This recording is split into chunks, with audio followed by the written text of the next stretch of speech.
Hi everyone, I am Aksa Zafar and welcome back to MLTube. Here I share practical tutorials on AI, machine learning and tools that make your tech journey easier. If you love learning step by step with real examples, make sure to subscribe and turn on the bell so you never miss a new video. Now that we understand what subagents are and how they work, let's move into the most practical part, creating subagents. Claude Code gives us three ways to define subagents. The agent slash command, the CLI using the double dash agents flag, and file-based configuration using Markdown. In real-world projects, you will mostly use the slash agents interface and file-based agents. So that's what we will focus on here. I will start by opening the subagents interface. Inside Claude Code, I run slash agents. This opens the subagent management panel. Here you can see everything related to subagents, built-in agents, user-level agents, and project-level agents. I will click Create New Agent to define our own. At this point, Claude asks whether I want a project level or a personal level agent. I will choose a personal level so this agent is available across my projects. Next, I am prompted to either generate the agent with Claude or use manual configuration. I will select manual configuration so we have full control. Let's begin with the code reviewer, one of the most useful subagents in any development workflow. For the name, I will use code reviewer. For the description, I will write expert code reviewer reviews recent code changes for quality, security, and maintainability. Use proactively after code changes. Next, Claude asks when to use this agent. I will type at the end of each commit, so the review happens automatically after changes are committed. Now I will allow the agent to use tools so it can read and inspect the code base. I will enable tools that allow it to read files, search the code base, and run commands like git gif. For the model, I will select Sonnet. I will also assign the agent color red just to make it visually distinct.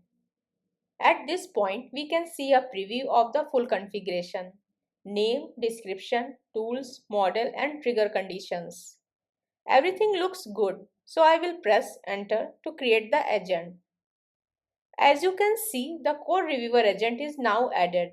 Now the code reviewer can be invoked in two ways, either manually or automatically after a commit, based on how we configured it.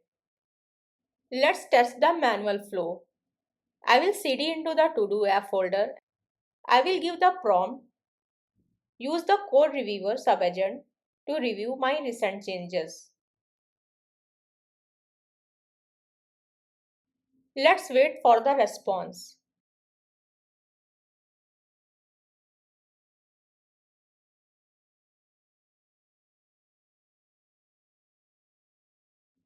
As you can see, the entire review appears directly in the terminal, structured and easy to read.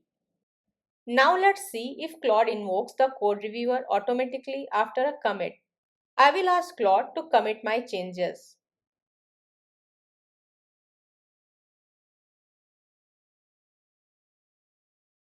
Let's wait for a moment.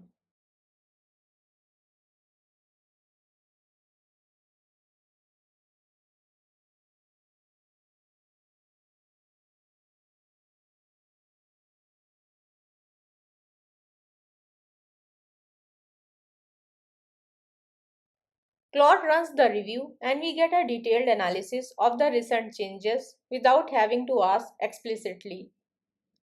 This is where subagents really start to feel like autonomous teammates. The pattern you have just seen applies to almost any role. You can build subagents for debugger, test runner, security auditor, infrastructure analyst, and data scientist. The key ingredients are always the same: a clear description, limited and intentional tool access, a structured system prompt, and explicit constraints. Once you understand this pattern, subagents become reusable building blocks for your entire workflow. Now let's wrap up.